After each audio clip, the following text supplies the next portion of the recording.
This is a free download from the BBC. For more information, go to bbc.co.uk/podcasts. Wait, don't say anything funny yet. I'm not ready. Well, you won't be contributing to the humour, so... Wait. Okay, and begin. Hello, you're listening to the Iainlee podcast, which you downloaded for free.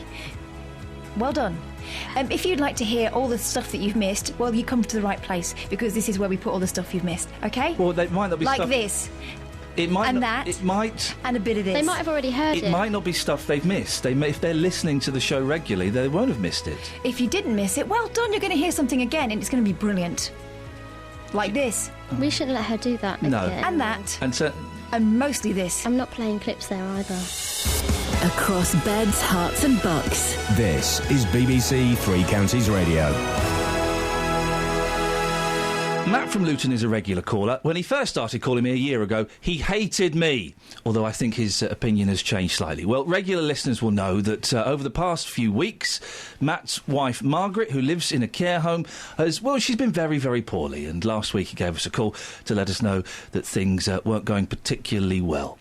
This week, he gave me a call to give me an update. Morning, Lee. Matt, I hear you've got some news for us. Yeah, Mum passed away this morning. About, I think it was around about 2:30.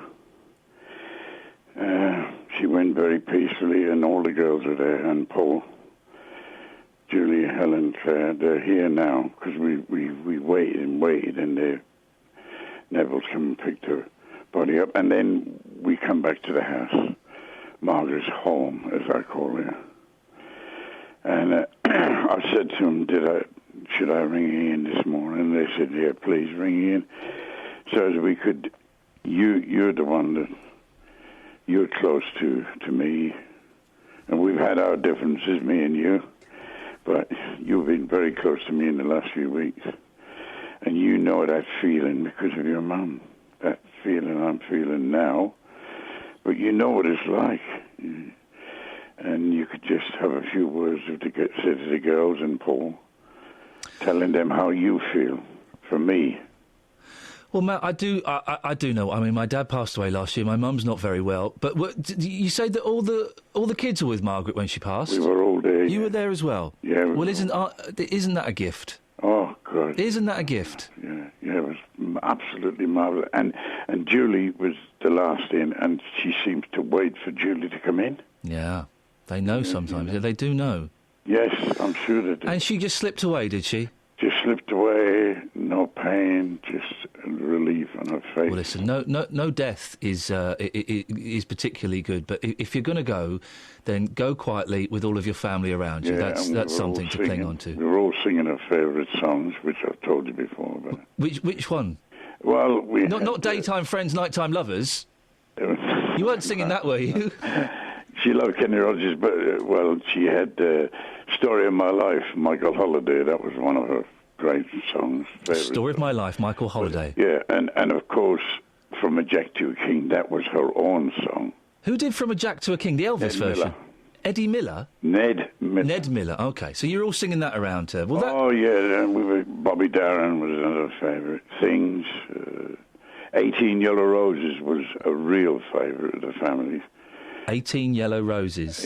Bobby Darin, yeah. Bobby Darin's fantastic. Well, it's marvellous that you were all there. How are you feeling, Matt? Has it had time to sink in yet? I feel very lonely. Yeah. Empty. But you see, I'm lucky I've got all the kids around me. That's what's the most important part. And it's when they go, now that will be as you know yourself, you've had that with Dad. Yeah. And no one knows until it happens to them. Yeah. You know, but I'm lucky I've got a great family. Well, it sounds like you've got a fantastic family, and the fact that they were all able to come together to be there at this important moment is... You remember this time last week? Yeah. We didn't think she'd last 2 hours. And she stood, and she's been so strong and firm, and we can't believe the strength the woman had. Mm. She was always a great mum, but But she was so strong, she just waited for them all to be together. I'm sure of that now. You've got... Listen, Matt, there's a bit more sadness coming, as you know, because you've got the funeral and things like that. Yes. But you can all kind of start to move on now. And when I say move on, I don't mean forget Margaret at all. You'll never forget her. But you can all start to move on with your lives, knowing that she's at peace now. Yeah. And could you tell Jonathan also, please? Yeah, I will let Jonathan know. Because, you know, he was a great... I will let Jonathan know, don't worry. I will pass that on. And also, Matt, listen, you give us a call any time you want. I will, yeah. Even if you're a bit lonely first thing in the morning. Yeah. Don't you start... Well, I'm going to go back to normal, No, Iain, giving you a bit of stick, I think. No, you won't. I will not allow it. You give me as much stick as you want. You've got your friends down the boozer as well who would like to give me a bit of stick. Yeah. Matt, do me a favour. Yeah. Go back into the room with all your kids. Yeah. Give them a big hug and tell them you love them. Yes, yeah, they know that. Go and tell them now, because now is an important time for people to remember just how much they love each other, all right? Yeah, okay. Matt. Cheers, Iain. Thank you very much. Nice to speak to you, and we're all thinking of you and your family. Thank you very Lots of love. Cheers, Well, shall we play a little song for Margaret? I think it would be appropriate, wouldn't it? From a jack to a king. Bald men are unhappy. That's a fact, isn't it, Kelly? Here's the proof. Colin's in Luton. Colin? Bring back Dixon of Dock Green. Or Z-Cars? Oh, yeah. Oh, yes. Oh, no. Yeah. Oh, dear. Now, Colin... That's me. Do you know the name of this island where they only speak 18th century English? No, I'll be very honest with you. Until you said it just now, I had no idea it was there. Catherine, you're saying Tangier Island. I've just looked at it. I've looked it up, and there seems to be one called Tangier Island. Is it Virginia? Would that be right? I thought it was something like Saint... I thought it was a Saint something, like Saint Augustine or Saint Cramwell or St Bramley or something. Something like that. OK, I'll... But I don't know why. What have you got about Tangier Island? Tangier Island, Virginia, has a small population with a unique English accent. The accent, which is known as Hoytoida, is similar to the English Restoration-era dialect. Hoytoida. John Smith was the first European settler on the island. John Smith, of course, of Pocahontas fame. Oh, you're the card Disney. Yeah. Where is this island? Virginia. What? America. No, hang on. What, in America? Mm-hmm. Well, it's in America. Well, it belongs to Virginia. I suppose it's off Virginia. Let me look further into this. OK, you investigate further, Catherine. Yeah, interesting. There's an island. They speak 18th century English. I'd love to get a call from that island, or from someone pretending to be from that island. Anyway. What do you want, fella? The real reason I rang up Yes, was, Colin. about baldies. Yes. I started going bald in my late 20s. Oh, mate, I'm so sorry, Colin. No, don't be. Oh. I just look at it this way. Yeah. I bought myself some of these clipper things, you know, the electric ones, and now I just go over it with no sort of extensions on it. What? And it saves me loads of money on shampoo and, you know... Hang on. Colin, what's that noise I can hear? Oh, it's the sound of someone clutching at straws. No, all you can say that's good about being bald is you save money on shampoo. Oh, mate. You miss the joy of standing under a warm shower first thing in the morning, lathering your head up, giving it a good scratch and watching those bubbles as they float down your back. The flannel. And Bob's your uncle, it's done. Colin, listen, if scientists have found an injection that will cure you... No, I wouldn't. Yes, you would, no, mate. No, I would yes. not. No. Even if I had all the money in... It's free. I'm going to give it to you. I'm going to give it to you for free. No, okay? I wouldn't. I'm quite happy. But you're not, Colin. I am. Don't try and twist me. No, I'm not trying to twist you. You're twisting my melons, man. You talk so hip. Inside, you know... When you dream, Colin... Do you dream that you have hair? No. I don't believe you. No. It's like the lame dream they can walk and blind people can see in their dreams. Colin in Luton dreams he has a full head of hair. No, what would you go for? You liar. What would you go for? Would you go for a Lawrence Llewellyn Bowen? Fibber. Or would you go for a Roger Daltrey perm? No, none of those. What would you go for then? I'm quite happy without any hair. Oh, Colin. Well, listen, you keep on saying that, and maybe one day, you just might believe it. Just think, in the summer when it's hot and sunny, my bald head goes a nice mahogany colour. The thing is, Colin, think of all the money I'm saving on sun cream that I don't have to put on my bald head. I don't use sun cream. Well, then you're a very foolish man. Hair is God's protection from sunstroke. Jane's in Aylesbury. Morning, Jane. Right, I was going thin on top, and I went to the doctor and said, it's genetic. Oh. I wasn't happy with that. No. So I went to a health food shop. Yes. And I also read through a book that if you have sea kelp, copper and zinc, you take these and your hair grows back, and my hair's growing back. Permission to speak freely? Go on. I don't believe you. You don't believe I don't believe that works. What, you eat sea kelp, copper and zinc? Yes. And your hair grows back? Yes. Political reporter Paul Scoynes, have you ever heard anything like this? There's loads of mumbo-jumbo out there about healthy, and that's what I'm saying. But he's the political correspondent, Jane, and he would never get involved with these faddy hair cure weight loss things, would you, Paul? No, I've no need. No, I mean, the 5-2 diet's not a fad, is it, Paul? I promise you, my hairdresser has noticed I have got new hair growing, and I have... Sorry. That's lovely. No, I'm saying that's great. Is it any? Can it be proven to be part of kelp? Do you think? Is there any evidence for that? Let's put it this way. Within weeks of me taking sea kelp, copper and zinc, new hair started to grow back. And did anything else change in your life at the time? No, I'd had surgery, so I was stressed out from that. But were you less stressed after that surgery? Yes, but the doctor still said it was genetic, something to do with my granddad, and I wasn't happy with that. So I read through this book, and it does actually work. So if anybody's speculating about trying to use it, it's not worth giving if you have a go and it works, why not? Well, Jane, you withstood a very tough questioning from a gentleman who has interviewed not only Ed Miliband, but also the Prime Minister. He's probed them, and he beat them. He couldn't beat you, Jane. I couldn't. Well done, Jane. You've passed. You're through to the next round. We'll speak more on it later. Paul Scoynes, political reporter. You're a potholer. Well, I've done it once. Have you really? Yeah. It sounds awful. It's brilliant. Why is it brilliant? Sell it to me. Okay, well, apart from the fact that it's terrifying in that way that makes you feel brilliant afterwards, it is just quite extraordinary. It was years ago, I went to somewhere in Wales, and I had to lower myself on a rope into this sinkhole, like you were saying earlier on, except the sinkhole was about 40 foot deep. So first of all, there's that moment of stepping over the edge, which is, it's like something that Indiana Jones would do. Indiana Jones? Indiana Jones. Is he related to Indiana Jones?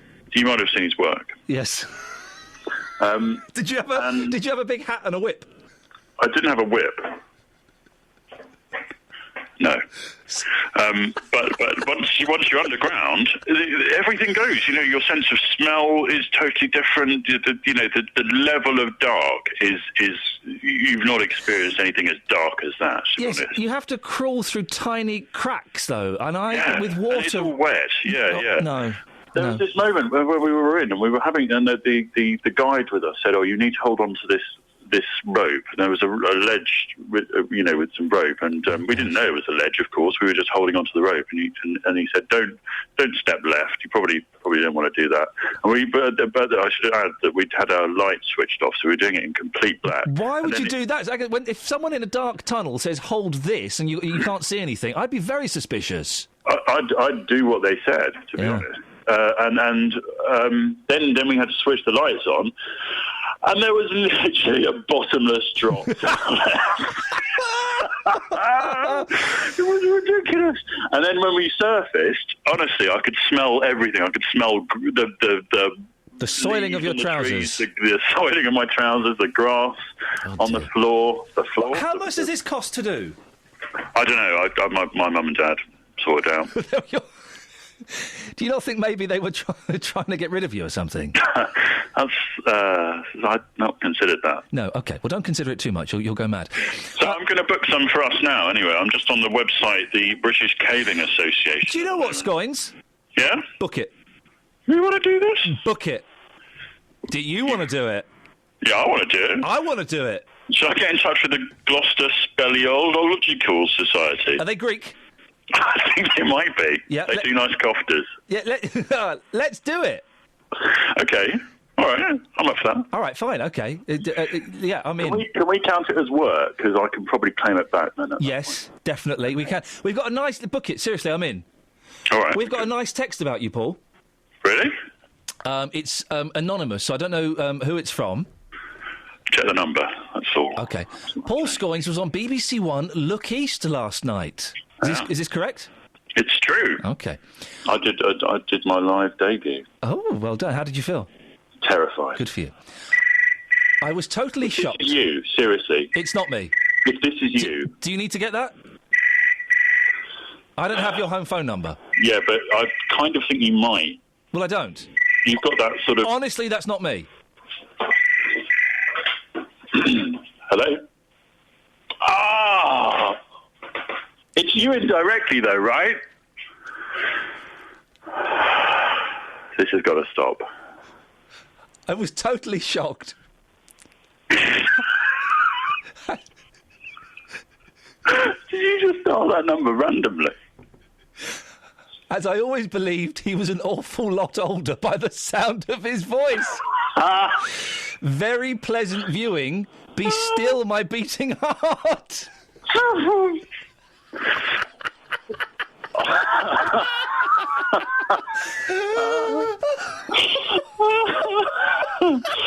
See, I'll get my comments from the text. Thank you, boss. See you later. Bye. Here's a self-contained little unit of laughs. Morning, Ian. What do you got for me, Gary? Oh, I was just basically saying, I just heard last of your conversation about potholing. Oh, yeah? I just wanted to know if you wanted to hear a little story about potholing. I'd love to hear a little. Do you know anyone who's got a story about potholing? Yeah, me myself, personally. That's a coincidence. Let's have it. Yeah. Basically, we went potholing once when I was younger with the school, like, down in Cheddar Gorge. Beautiful. And so while we was there, another school trip was there, and some young lad, he actually fell down one of the potholes and cracked his hip. Oh, really? And the bloke who took us, like, the member of staff, he was a qualified mountain and caving rescuer. Yeah. So he went and gave him a hand. And I know he's gone for hours, but he actually made it on that 9/9 programme. Oh. No, the 999 programme years ago. Oh, with Michael Burke? No, Alistair... Was it Alistair... Alistair McGowan? Yeah, him, that's the one, yeah. The Impressionist? No, not McGowan, the other one. That's Alistair McGowan? No, he's also done Police Counteraction. Oh, Alistair Campbell? Alistair Campbell, that's it, yeah. The former Labour spin chief? That's him. Yep, OK. Yeah, he actually made it on that programme. Were you not terrified being on 999? No, I wasn't on 999. Well, hang on a second, who was on 999? The young lad from another school who's actually done potholing the same time when we was there. So did you meet Alistair Sims? No, I didn't actually meet him, no, but I remember all the helicopters flying above us and all that lot, yeah. And so Alistair Campbell was on a helicopter. I'm really confused, Gary. Alistair... No. Alistair Campbell wasn't on the helicopter. He's done the programme 999, didn't he? Yes. And what I'm saying is... Or was it Alistair Darling? No, not Alistair Darling, no. Alistair Campbell. He done the presenter. He was the presenter of that programme. Ali Campbell from UB40. He was, and he was in a helicopter. And he rescued the lead singer from UB40. He rescued a lad with a broken hip. No, he didn't rescue him. He was presenting the programme 999. Alistair Cook. No, not Alistair Cook. He done Police Counteraction. Yeah, that was Alistair Cook, I think, wasn't it? Alistair Cook, was it? Oh, it might have been then. Yeah. I know he got done once to drink driving. Yeah. No, that wasn't Alistair. No, that wasn't Alistair Cook. Was it Fred Alistair? Oh, I don't know. He done the moves as well. He did all the moves. That'd be the dancer, Fred Alistair. Oh, He was married to Ginger Rogers. Might have been. I don't know. So let me just You lost me now, Ian. You've lost me, Gary. Let me focus on this for a second. You're telling me when you were on a school trip, a lad fell down in a pothole and Ginger Rogers rescued him. No, he didn't rescue him. He used to do a programme called 999. No, he did Singing in the Rain, didn't he? And Top Hat and Tails. Who are we talking about here? But I don't know. His name's Alistair something. Fred Alistair. No, Alistair something. You done Police Camera Action. Oh, you know, we're all over the shop here. We're talking about Alistair McGowan, aren't we? Alistair McGowan. No, he's an impressionist, isn't he? Not him. Alistair McCoist. Alistair McCoist, it might. That was him. Ali McCoist. No, he's a football player. No. You're thinking of Ali McCoist. Oh, yeah, Alistair McCoist then. Yeah. I swear Brian, you was on the wind-up for a minute then, Ian. No, I'm not on the wind-up, mate. I'm trying to get to the bottom of this story. Oh, right, OK. So Ali McCoist rescued a blind child who'd broken his hip? He didn't rescue him. What's he got to do with it then? He's a footballer. No, not him. Not Ali McCoist, the footballer. Alistair McCoist. You just said Ali McCoist. No, not Ali McCoist. Alistair McCoist. I don't think Ali McCoist can fly a helicopter. No, I don't know if he can fly a helicopter or not. I don't know. I don't know. Well, all I'm trying to say is, Alistair... Whoever you... Alistair McGowan? No, he's an impressioner, isn't he? No, you're thinking of Ali McCoist, the footballer. No, I'm not. So Alistair Sim? Alistair Sim? No, I can't remember his name now. You've lost me here, Ian. It's Mackenzie somebody. Alistair Mackenzie. That was it, the golf course designer. No.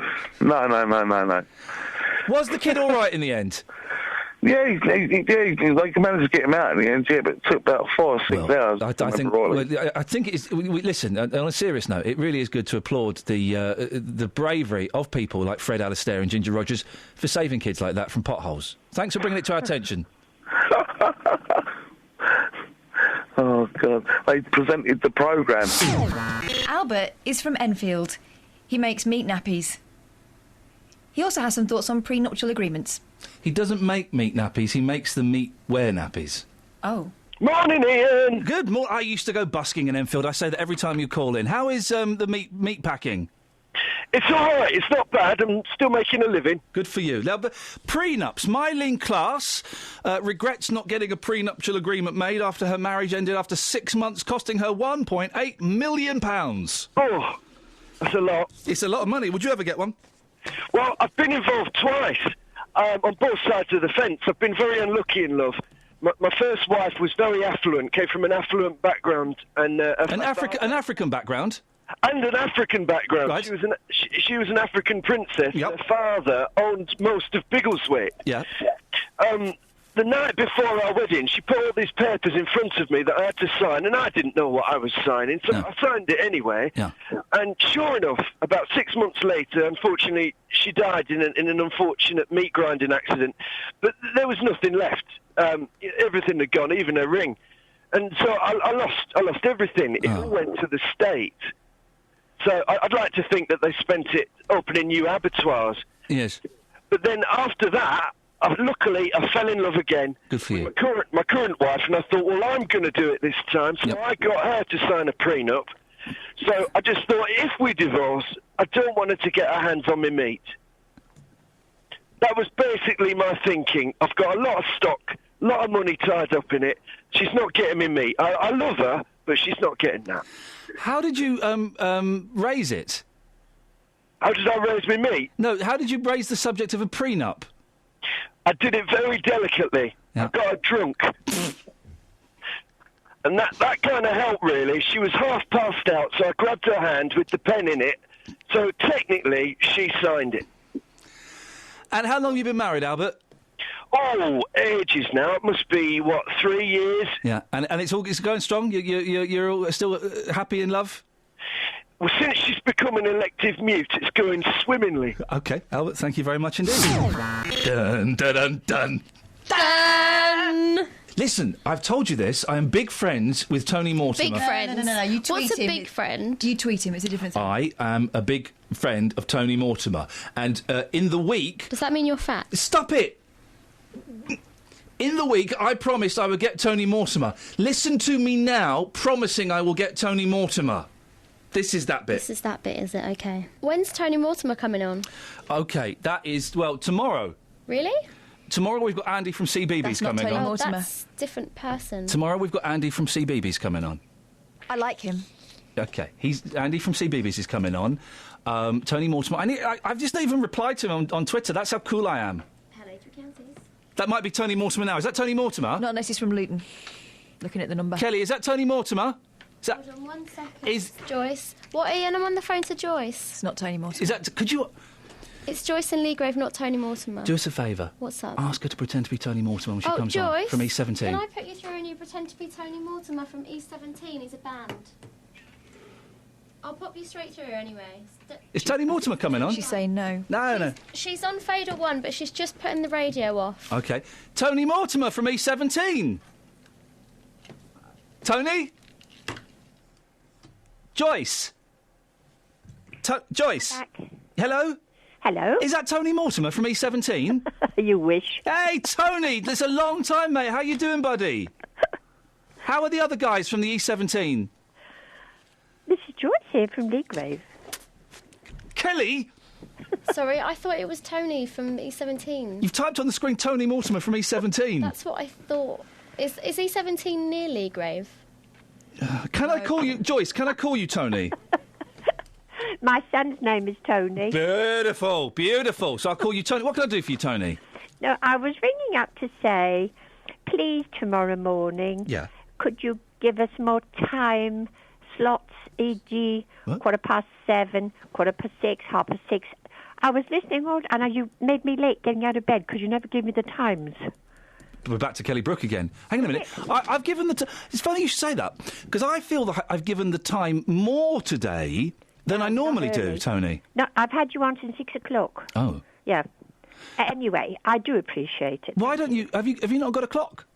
I have, but it's so nice listening to your melodic voice. Oh, you are... Tony, you are a little flirt, aren't you? You cheeky little monkey. Have a good day. It's 8:40. Tony... Thank you very much. Great to speak to you, Tony. We'll speak to you again soon. Bye-bye. Take care. There you go, ladies and gentlemen. Tony Mortimer from E17. Nice. I really didn't believe that you guys were friends, but you've proved me wrong. It's one of my great pleasures in life, is proving you wrong. When's the real Tony Mortimer? Oh, for goodness sakes, that's just disrespectful. You introduce it. Ian, you say stuff wrong. No, I don't. February. There's 2 hours in February. Ferrari. Ferrari? How do you say Ferrari? Fury. Well, that's Fury. I'm talking about Ferrari. Ferrari? You're looking at me in a very macabre way. Anyway, the thing Richard in Windsor had a problem with was skeleton. Oh, yeah, say it. Say that word. What? Skeleton. Skellington? Cute. This is the BBC pronunciation unit here. Now, look, we've had several complaints about your poor pronunciation this morning. Go on. First of all, when you were reporting on Sochi, you were going on about Skellington. Yeah, the Skellingtons. No ing in skeleton. No. Get you to spell the word shortly. And I understand that you're pronouncing milk as in milk, which is incorrect. Right. In February, you're not pronouncing that correctly. Whoa. Certainly beware of the Ides of February. Listen, how many R's are there in February? Not as many as you just said. I've said 2. No one pronounces the first R. Start with basics. Let's go back to skeleton. Oh, because you've lost... Hang on a second. You've lost... You know you've lost the February argument, so you want to go on to skeletons. Away you go. Well, you've lost... Exactly how many... You've lost February, so let's move on to skeletons. Go. Only that, don't bully me. It's bad enough you bullying your poor young lady assistants there. They're not that young. Whoa. There you go. You see, that's the reaction you got there, and you were trying to help them. Don't help women. Albert's call this morning. So listen, you lost February. What's this about skeletons? Go on. Well, can you spell skeleton? Yeah, skeleton. So why are you saying ing in the middle of it? I'm not. If you listen very carefully, I'm not. Warn you, beware the Ides of February. skeleton, spell Skellington. Yeah, no, not ing. You're saying ing, Skellington. Well, I'm not, because that's not how you spell it. People say onion or chimley or H. It's skeleton. It's not Richard, you don't pronounce it skeleton. You're thinking of Benetton. Pronunciation Corporation. You're thinking of Benetton, the shop where they do the pictures of the sick people. I know my Benettons from my jewellery. All right, spell Benetton. Why? Because you brought Benetton into it. No, I didn't. You did. You said skeleton. You brought Benetton into it. I said skeleton. Skeleton, yes. You're saying Skellington. I'm not saying Skellington. I'm saying Skellington. Sorry? Exactly. I had to accept your apology. Thank you. Now, Jonathan, you are a very talented young man. You have taught yourself how to play the pianola.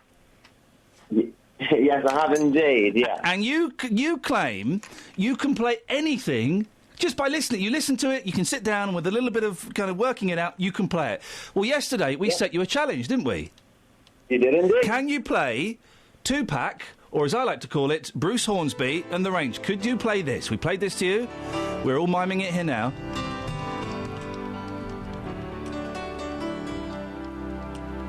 Goes higher.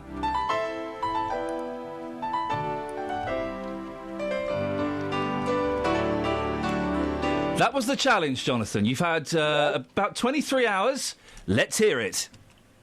Okay. First things first, my piano is a bit out of key. Oh, here we go. Hey, hang on. Secondly, I spent about an hour doing it last night because I do have a daughter and stuff, so I do have a life. But here we go. This is what I managed to learn just from listening to it, okay? Okay. You can hear that okay? Yeah, that sounds great. Okay.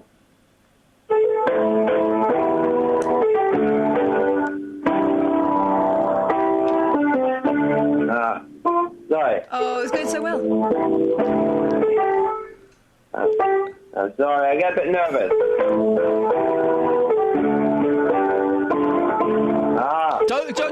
Jonathan, calm down. Don't be nervous.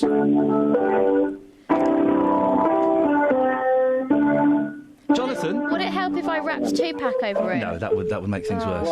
Jonathan, don't be nervous. We're all friends. He's made a right pig's ear of this. Well, actually, he's doing pretty well, considering he doesn't read music.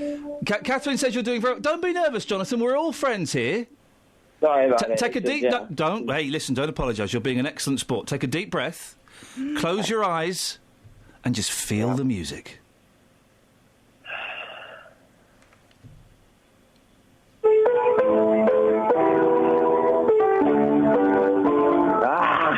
Sorry.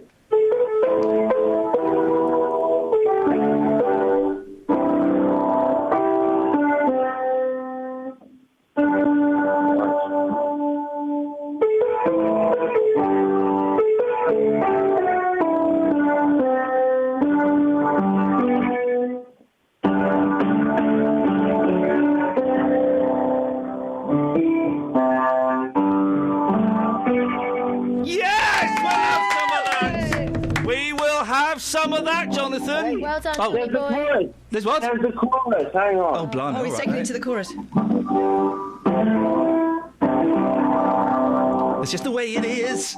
I wake up in the morning and I ask myself... Some things will never change.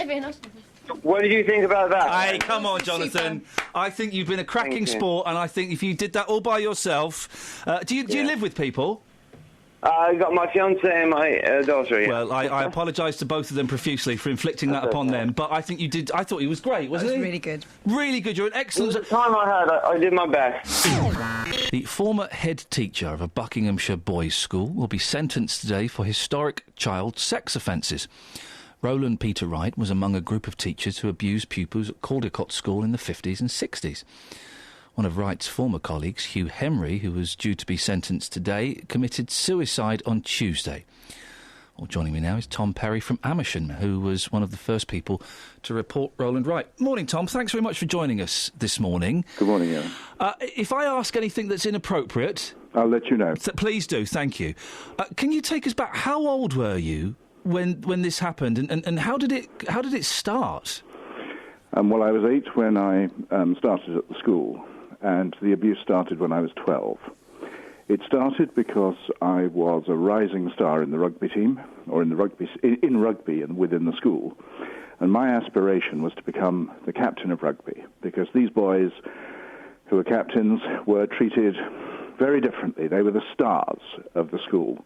We were effectively the school's marketing department, and the rugby team was coached by Roland Peter Wright. And as we now know from the cases that have occurred, many of these boys were abused, including myself. And this how did it start? How did it start? Well, let me explain. Mr. Wright was very keen on athletic, sporting boys. And he was a very tactile man. And, of course, touching, even if it's a shoulder, even if it's a ruffle of a hair, even if it's a rub on the back of the neck, gradually it breaks down those thresholds, which we all have. And you get used to it. And boys were going in and out of his bedroom, and his bedroom was right next to the senior boys' dormitory, senior boys being no older than 13 years.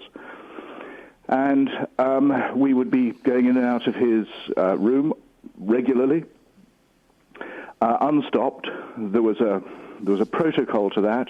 If you were in the sporting elite, you could do that. If you were anybody else, you certainly couldn't. There was no lock on the door. You knocked, walked in, that was it.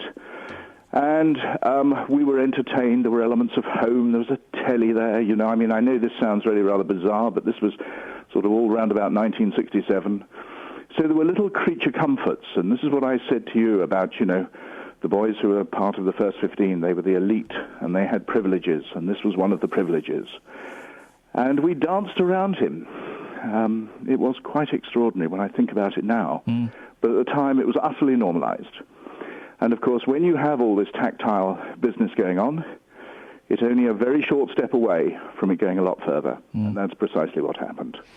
And as a boy, I was going to say young man, but as a boy, how did you feel? Did you appreciate the attention? Did you feel disgusted? What was going through your mind, or have you blocked that out? This is very simply, I mean, we were, how can I put this? I'm trying to put this gently and politely for your morning listeners. Thank you. We were put on pedestals, and to be candid with you, it's what everybody sought. We all sought praise from this man, an urbane, fun, charismatic, E-type Jaguar driving, flat in London. We were all keen to receive praise from this man. And, you know, we fell into this enormous trap. That's how it was. And as you grew older, Tom, and got some distance from those events, how did it affect your life? Dramatically. Dramatically. Gradually, you know, I mean, I became an absolute workaholic. We all suffer addictions of various types. Some of our number have ended up as heroin addicts. I know two people who are now dead. And we all end up with major issues that we have to address.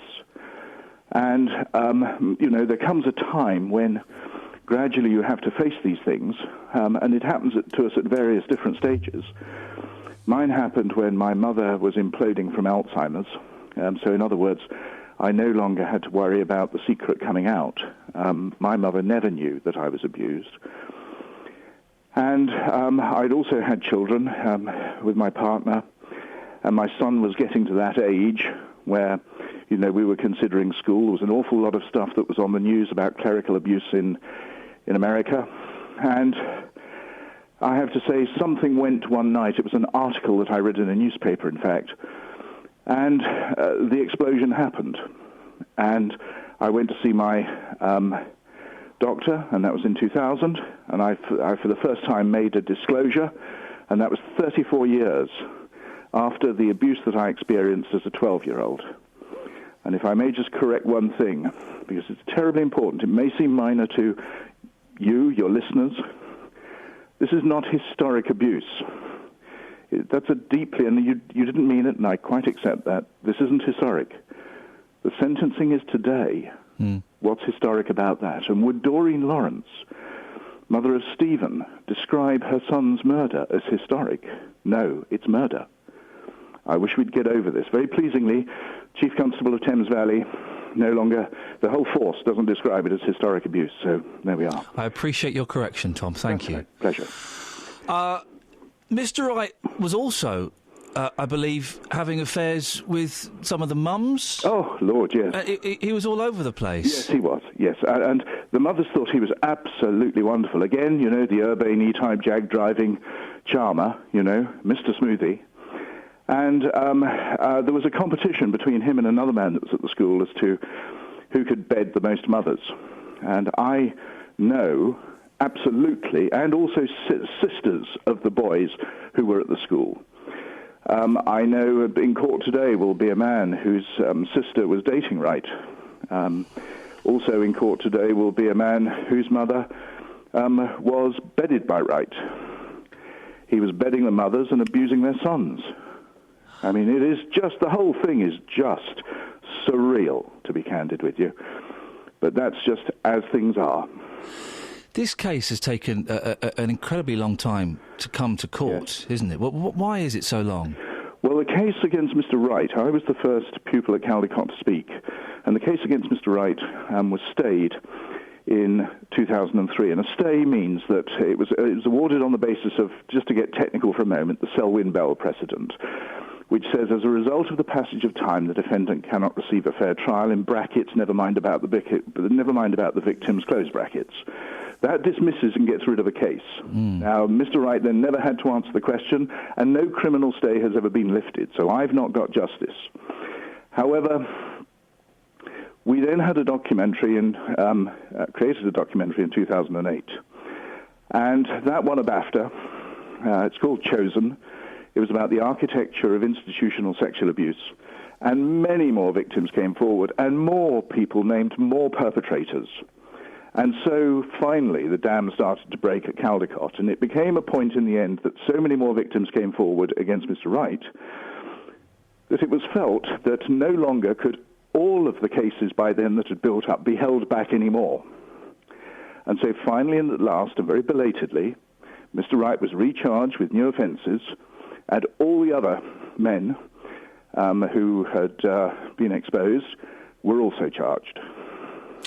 One of those other men was Hugh Henry, who was due to be sentenced today. He killed himself a couple of days ago. Yes. What are your thoughts on that? Well, I'm sorry for all the innocent victims that surround Mr. Henry. In every child abuse incident, there is an immense personal car crash. And most of the victims of that car crash are innocents. And that includes members of Mr. Henry's family. So I find that tragic, candidly. I'm very sorry for the boys who have complained against Mr. Henry, one of whom I know flew in from Canada for the sentencing hearing and arrived only yesterday. It's almost like trying to grasp a hologram. And I think that's a tragedy. But there is one further comment that I'd like to make on it. Perpetrators are very controlling people. And Mr. Henry has displayed the ultimate control right at the very end of all this by denying his victims once more. And I find that tragic. Tom, Roland Peter Wright is going to be sentenced today. Will any sentence be good enough, in your opinion? Well, this is going to sound most strange, because don't forget, it's not for me to say, because regrettably, my case was stayed. I now have to issue, and I did 10 days ago, issue civil proceedings against Mr. Wright. The sentence is not the point. Not for me, anyway. It will be to some, I'm sure, but, you know, we all have different views, and I can only give you mine. I think from one respect it is important because it will send a very important message to those people who are abusing children today. Okay? That is vital, that he gets a strong sentence because of the message it will send. So we will have to wait and see. I wouldn't be surprised if the judge takes full account of that. But what we must all realise is that the law that applied in these schools and other institutional settings that applied when I was abused in 1967 hasn't changed. If I walk into a room as a member of staff in a regulated activity and I see a child being raped, I am under no obligation in law to report that to anybody. If I do, I'm a whistleblower by default. So that gets passed up to, let's just say, the headmaster of the school, who has statutory responsibility for safeguarding. In fact, the governor does, the chairman of the Board of Governors. They are under no compunction to report it. None whatsoever. So for me, personally, this has been about getting a change to the law so that finally and at last, a functioning child protection system grounded on decent law can finally be delivered within regulated activities in all schools. And that's why I set up Mandate Now, which is a petition, and it is also a campaign, and we're engaged with government on this, to see a change to the law to make child protection within all regulated activities effective. Because at the moment, reporting child abuse, unbelievably, or suspected child abuse, is discretionary.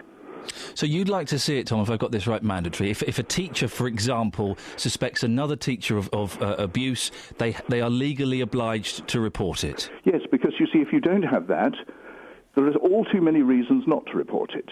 He's my friend, he's more senior than me, it's a hierarchical setting, what will the other people say to me? Will I be isolated within the school? Have I made a mistake? There are a million reasons for not reporting. There are no reasons to report. So, you've got to put something in place to remove all that decision-making process. I must do it. If I don't, this happens. And that's what we need to have done. Tom, you say you've got a campaign. If people want to find out more, where can they go? Yes, if they go to...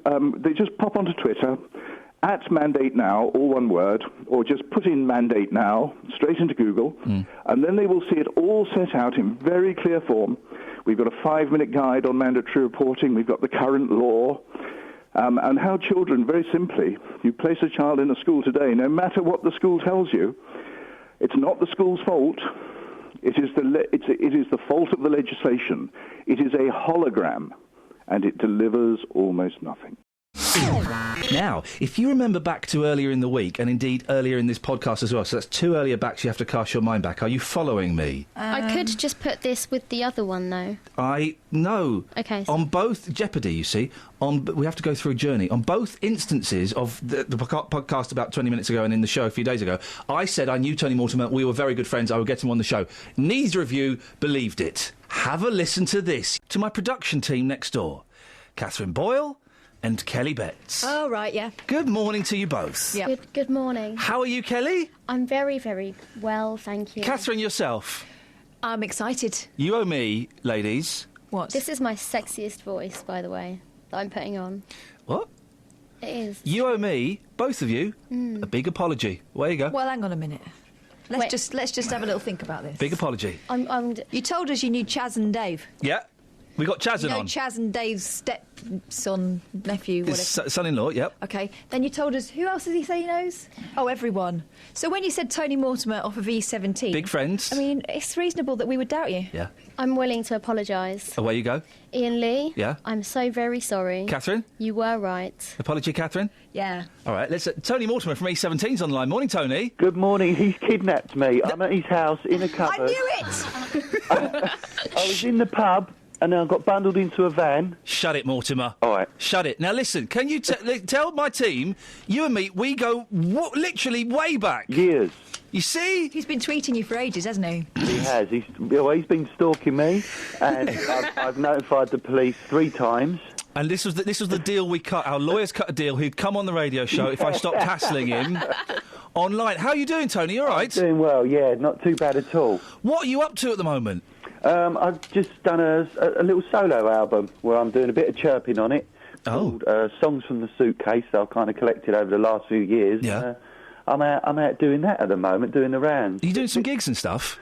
Yeah, I'm going to speak to some promoters, and I just signed a record deal for 4 albums and stuff. Hey, blimey. Yeah, because listen. I remember interviewing you a few years ago and was telling you you're a cracking songwriter, and you kind of played it down a little bit, going, "Well, I don't know, But you've written some pop classics. Oh, thank you. Well, I think I've been writing songs since I was 14, and it's kind of what I do. But then I know what I'm like, and I know that sometimes I write absolute stinkers. Yeah. And yeah, of course. But listen, Stay Another Day, right? Yeah. Even if you never wrote another song, if you never wrote another song, right? Yeah. You've written a pop classic. Thank you. And you've written more than one pop classic. Oh. So what have you been doing for the last few years? Well, since the band, I guess raising a family, all that happens in your life. Yeah. How old are your kids? 18 and 20. What? Yeah. What? 18 and 20. I had them when I was 3. What? I was going to say, what, they 18 months? 18 and 20 years old? Yeah. He's a man. You're a proper grown-up now, Tony. That's official. It's just a matter of time before I'm a granddad, isn't it? You're really? old enough to be my dad. Oh, my God. Kelly, can I be honest? Could you stop flirting with him? Because this is really uncomfortable. I can't help. Tony, I have a very important question for you. OK. It's from my cousin Christine, who is a huge fan of yours. Hi, Christine. Are you still fit? Well, as you get older, you become more fat. So no. But I still train and stuff, so my heart and lungs are healthy. That's he's buff. He's buff is what he's saying.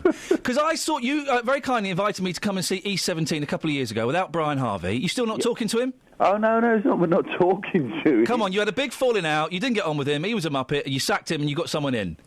Is that what happened? That was all a long time ago. That was like 5 years in the space of 3 seconds, you just said there. Oh, OK. So I haven't spoken to him. We tweeted each other a little while last year. Well, a lot happened last year. It's only just started a new one, isn't it? Yeah. So we tweeted each other, and things are cool. There's no hard feelings. Okay. Is there any chance you lot getting back and doing something? I don't know. I mean, I don't know where Brian's at or anything like that, really, to be honest. So I don't know. Maybe in the future, see where he's at, where his head's at, what he's doing. Tony, stay there. Justin Dealey does a music show on Saturday mornings. Yeah. Morning, Justin. Morning, guys. We got Tony on. Oh, the legend that is. Fantastic. Legend. Yeah, you are a legend, absolutely. Ian, this morning I've been out onto the streets of Beds, Herts and Bucks, and I have been talking E17. This is a reporter's dream. Yep. Tony, people love you. Take a listen to this. Here we are, Lee. You are listening to the Iain Lee Breakfast Show. Tony Mortimer from E17's coming on. You were a massive fan of E17, weren't you? I was, yeah. I enjoyed their Christmas #1, Stay Another Day. Yeah, that was wicked. Stay now, stay now. Stay another day. What on earth was that, Lee? Don't know. It's a bit early. With this hat you're wearing today, you almost look a bit like Brian Harvey. Get out. You're still living the dream, aren't you? No. Morning, sir. What's your name? I'm Efren. What are you doing at 8:30 this morning?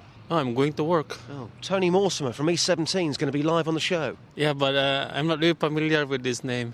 I'm sorry. E17? They were huge back in the 1990s. Where were you back in the 1990s? No. Oh, back home in the Philippines. So E17 weren't very big in the Philippines?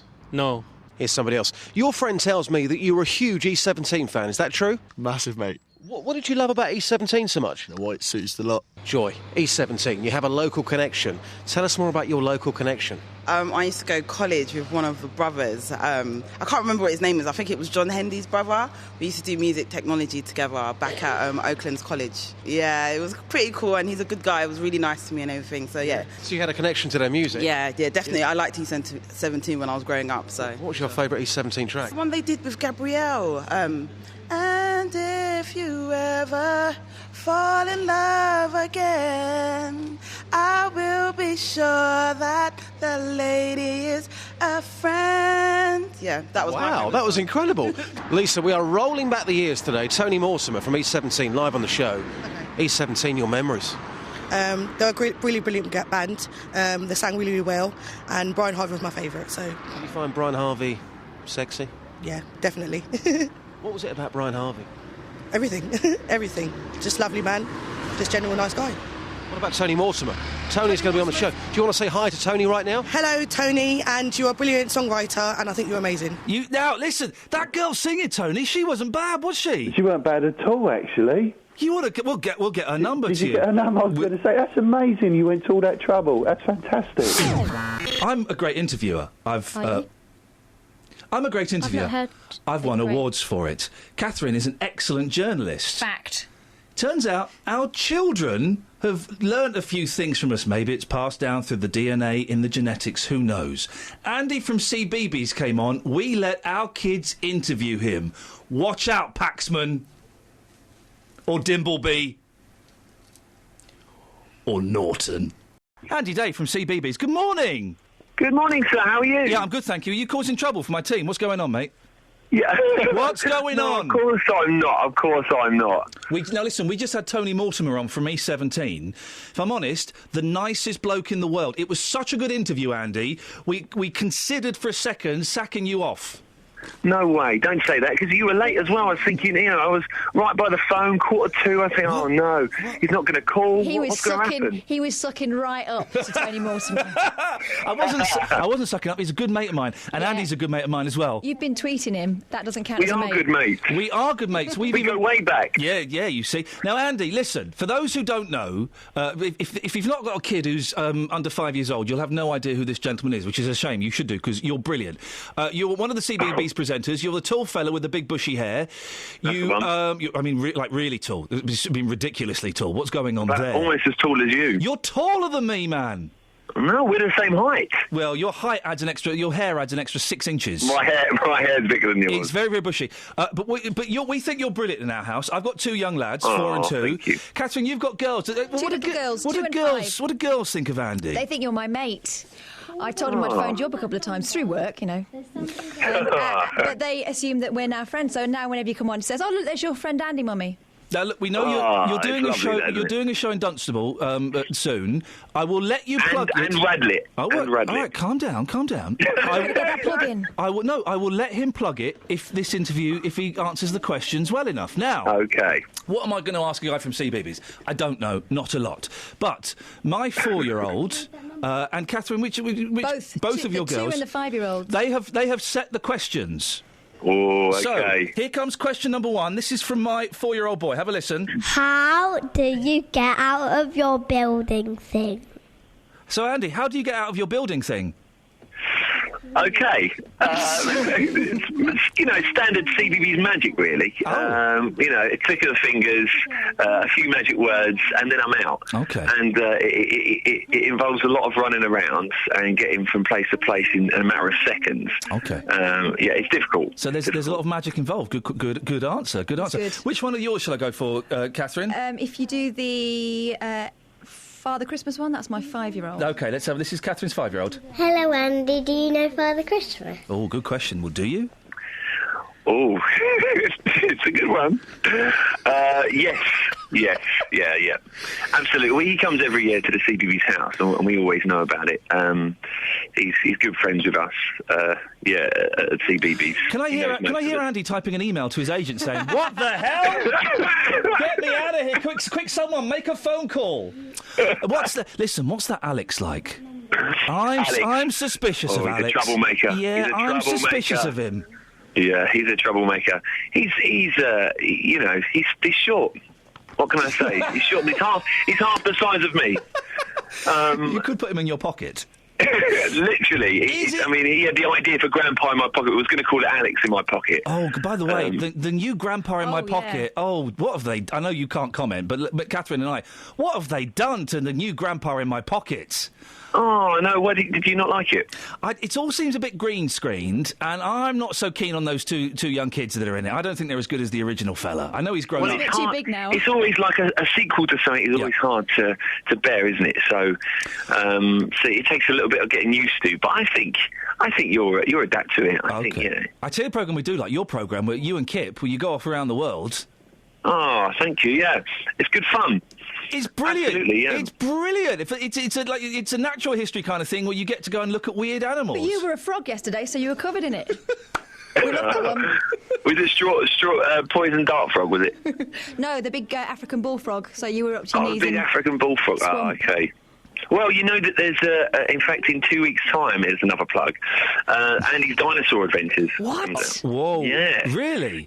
So, if you like animals, you're going to love the dinosaurs because, I go back in time. I've got a grandfather clock that takes me back in time. I work at a museum now. Mate. You're toying with my dreams, Andy.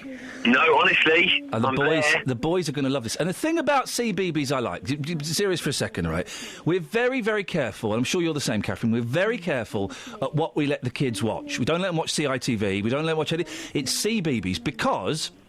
They'll have a laugh. You feel safe. You feel safe. You'll have a laugh with things like Grandpa in My Pocket, and then you've got Old Jack's Boat. But you've also got the stuff like your programmes, like Nina and the Neurons, like I Can Cook, where it's entertaining, but they're actually learning something.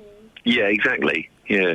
I mean, you find that most of the comments you get from parents, actually, is that, you feel very, very safe to put your kids in front of the TV because you know that the content is going to be educational and it's going to be fun as well for the kid. I think a lot of the parents, I mean, you guys could comment on this, a lot of the parents like watching it as well. It kind of... It's quite entertaining for you guys. Oh, yes. You could be sat in front of worse stuff with the kids. We've got time for 2 more quick questions from the kids. Catherine, which one of yours would you like? Numbers. That's my 2-year-old. OK, this is from Catherine's 2-year-old. My favourite number is 2. What's yours? What's your favourite number, Andy? My favourite number is 15. It's my lucky number. Good answer.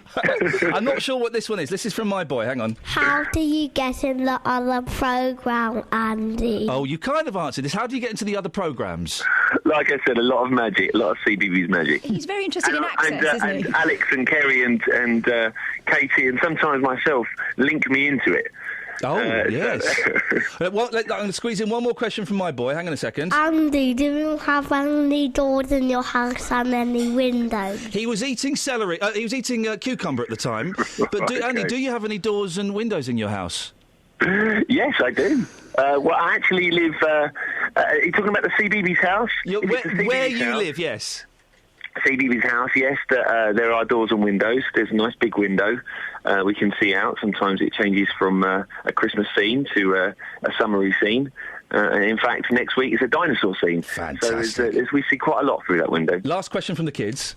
How did you get to be so famous? And it must be because you are, to these kids, OK, you are a huge star, aren't you? Well, it's the first thing that they watch, really, because they're kids. They're watching children's TV. So I suppose we're the first people that they watch and learn from. And I've been to one of your live shows before, and we had to. The boy was a little bit too young for that one, and we had to leave because he got quite upset. But not your fault. We took him too young. But they scream at you like pop stars. They go mad. Oh, it's very sweet. I always do the same outro. Why don't you just... You know what you always say? That's it. That's it. That's your lot. Ta-ta. Thanks for downloading. iain.lee@bbc.co.uk. That's where you can email me. I'm enjoying the week. I'm enjoying the week. 6 till 9. I'll do some sort of show. You're fired. Thanks for listening to this free download from BBC Three Counties Radio, your local radio station for beds, hearts and bucks, on FM, AM, digital radio, and online at bbc.co.uk/3counties.